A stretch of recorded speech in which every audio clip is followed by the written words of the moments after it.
Hi and welcome. In our previous tutorial, we learned what the factory pattern is, and we learned about the bean factory of Spring. In this tutorial, we're going to go hands-on. We're going to write code which uses the bean factory to instantiate the objects that we want.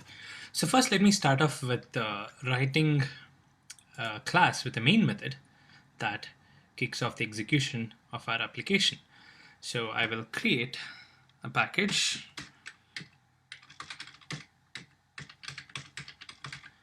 and a main class. I'll call this the drawing application, and I need a main method.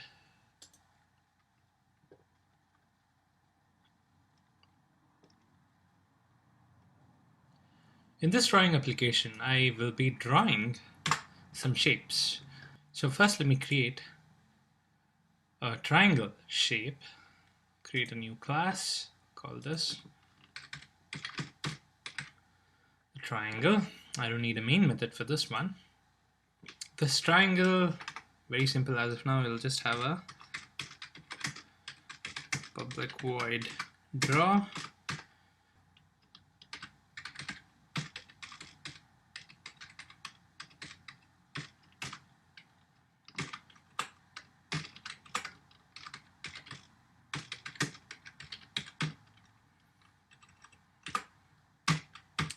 Okay, it just prints out that a triangle has been drawn. Let's save this. Now in my drawing application, first what I'll do is I'll not use the bean factory. I'll just say triangle equals new triangle. I'm going to use the new and I will instantiate it just as if I would use it without using Spring. So if I say triangle.draw, it's going to print that statement which draws the triangle. There you go, it draws a triangle. But here we're not using Spring, so let's use Spring now. In order to use Spring, I will comment this out. See, now we will not be using a new command here. We're not going to instantiate the triangle object ourselves. We'll ask the bean factory to do it. So let me instantiate the bean factory first. I'll say bean factory equals new. Okay, I need to provide an implementation of the bean factory. There are different bean factory classes available. The bean factory is the interface and there are different implementation classes. I will use the XML bean factory. And the use of the XML bean factory is that it'll configure the bean factory using an XML file. Earlier I told you that the bean factory reads the blueprints of the beans from a configuration file. I plan to use an XML file in this example to provide the configuration to Spring.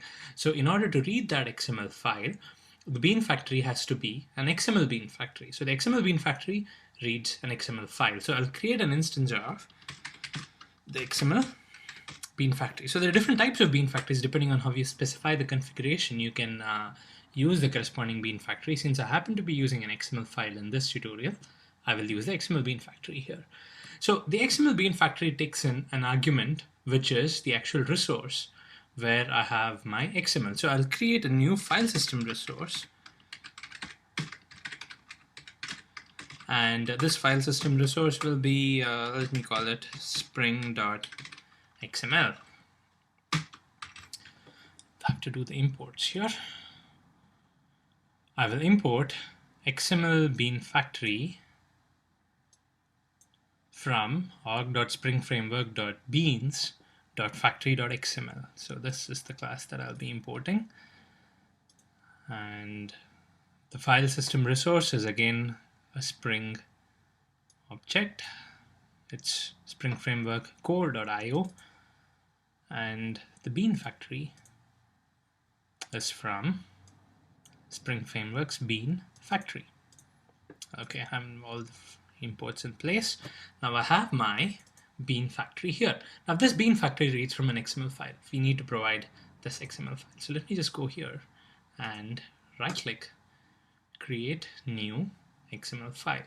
I'll say other Scroll all the way down till you see this XML node here, and I'll create a new XML file. Press next. We'll call this spring.xml since this is the name that I've given there. And I'll say finish. Okay, and we go to the source. This is a blank XML file. Now in this XML, I need to provide the blueprint for the bean that I need to instantiate from this drawing app. So I need to tell Spring saying, hey, I need a triangle object and it has to be instantiated.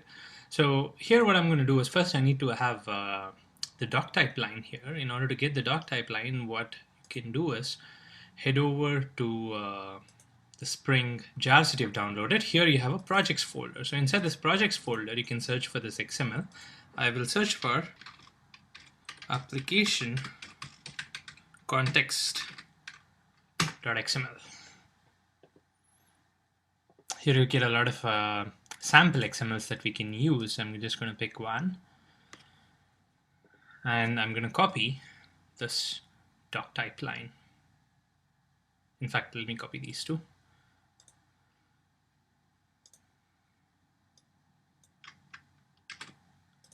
Okay, so now I have the doc type here, so we know that this is a Spring XML. Now what we're going to do is we're going to define all the beans that we want. I'll have a beans node, and inside this beans node I can define as many number of beans as I want. I just want one bean in this case, which is a triangle. So I'll say bean ID equals triangle. I need to give an ID for my bean. And let me come to the reason why in a minute. So the other thing that I need to provide is a class.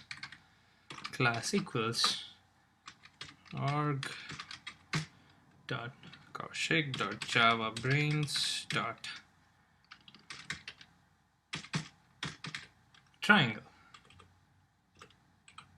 Typo here.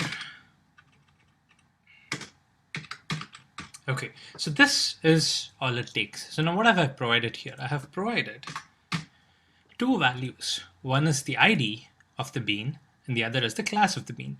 The class of the bean we have to provide, it's obvious because the Spring Factory needs to know which class it needs to instantiate the object from.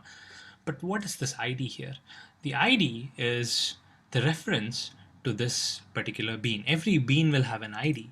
So what's going to happen is now when I save this, in my application, in any class in this Spring application, I can instantiate a new bean factory and say, hey bean factory, give me the bean triangle. And then what the bean factory is going to do is it's going to go to the Spring XML and it's going to look for a bean definition with the ID triangle, and it's going to instantiate the corresponding class.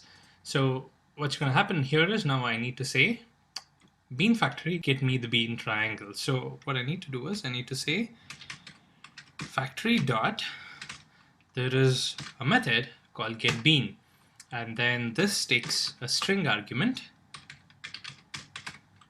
in which I pass the ID of the bean that I have configured here. So I can have any number of beans over here. So depending on the ID, I can tell the factory what exactly is the bean that it needs to get. So now this factory, factory.getBean is going to get me the object. So I need to have an instance which will catch this object. So I'll say triangle equals. Now since it's an object, I need to cast it. So the object that the factory.getBean is retrieving for me is cast into a triangle object, and then I assign it to my local triangle variable. And then now I do a triangle.draw for this local variable. So note that I'm not doing a new triangle. That's what I did earlier. Now I'm not doing that. Now what I'm doing is I'm asking the bean factory to get me a bean. So since this is a object that's created by Spring, this will be inside the Spring container. But I have a reference to this object which is inside the Spring container, and I'm calling a method of that object. So let's run this and see how this works. There you go, you get a triangle run message. So it's run the draw method of this object that's inside the Spring container. Now we might be wondering, why are we doing all this? Instead of using just one line of code, why are we performing this circus act of getting this object from Spring? Now the advantage is not obvious in this case because triangle is a very simple class. It really has nothing except for this method. But the point here is that what I'm providing here is a blueprint for the object. So the more complex the object becomes, the more detailed the blueprint becomes, and the more advantage you see in this whole method of getting the object from Spring. So you can have a very complicated object and you can instantiate the object completely just by defining the whole thing inside the Spring.xml. And once you define it in one place, it can be instantiated in as many classes as you want. And then when you make a call, the object that you get is going to be perfectly as per your specification depending on what you have defined in this Spring.xml. So again, since it's a very simple class, the advantage is not obvious, but you will see how this helps in the subsequent tutorials.